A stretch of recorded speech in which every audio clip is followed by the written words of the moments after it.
I am Margie Scoby. I'm president, founder, and curator of this wonderful museum, Finding Our Roots. We're located at 918 Roosevelt Street in Houma, Louisiana. And the purpose for this interview today is to tell the story of some of those wonderful people that came in on the slave ship Wanderer. My family happened to be one. And of course, there's the Moore family, the Banks family, and the Thompson family. But after I ran across this one article, it kind of led me in a direction to wanting to know more. And clearly when I read Joe's story, and he said he was sold from the New Orleans area to the Sealy and Matthews plantation, and then from there down to the Pelton was his last stop. Well, after researching Joe, I ran into my family, Robert. Now, Joe did mention that they came off the coast of Ghana. And I followed Joe's story until it led into Robert. And Joe's name was Joe Williams. Robert and Joe were together on the slave ship Wanderer. And also, the Wanderer initially ended up in Georgia. And a guy by the name of Charles Lamar, he actually broke a law.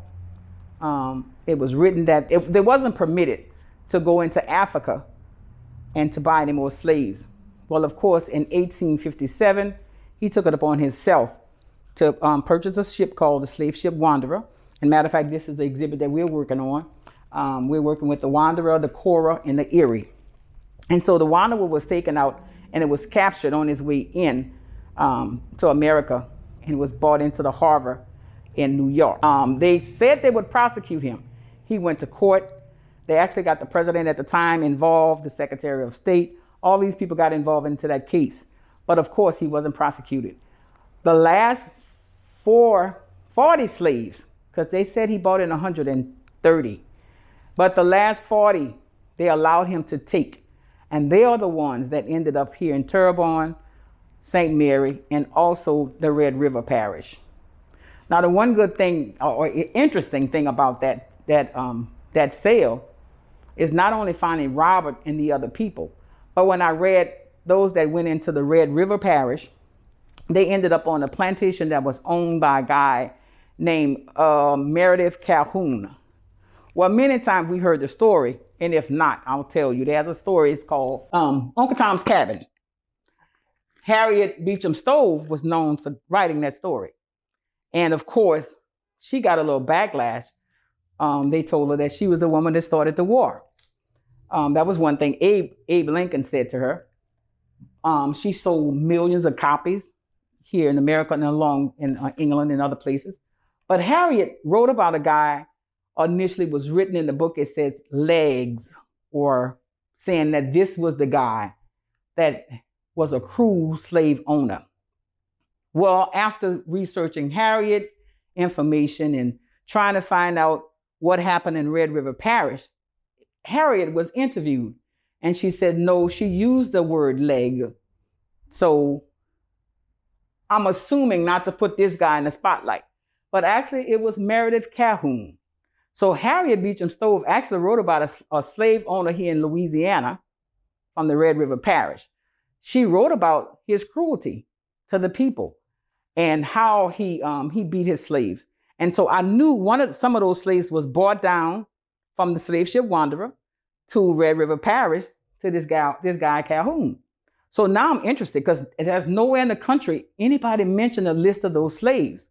So now this is our opportunity to actually present the world with the names of those that came in. So we're excited about that. I can't wait for this project to be completed. And the connection with the Charles Lamar, he actually gave the slaves, he trusted to give the slaves to other people because he knew he was in trouble. And he only wanted cash. Well, just so happened with my ancestor, Robert, when you notice on the slave sale, Robert was the only one that they said they want cash. The others, they could put on what they call credit with the banks. But Robert, it was a demand for cash. And they actually sold him for $1,500. So, and that's the wonderful story. But the crazy thing is, Charles Lamar was the guy that was responsible, along with other people throughout Lafourche and Terrebonne Parish, because Pelton is that they have a Pelton place here in Dulac. And following my family, they came in, they was in on Pelton, and then they left and they went to Chakahula. And in Chakahula, I noticed those same people from Lafourche Parish, Terrebonne Parish, also followed them to Chakahula. So they actually stayed with each other I guess after freedom came, for the purpose of survival. But then they also, I'm sure they formed a bond. So that's the wonderful story about what happened. And I can't wait to get with some of the families so they can learn that this is who you are and this is where you came. And coming in, just thinking from Ghana, we've learned now that this is the place in which our ancestors was captured and brought to these soils.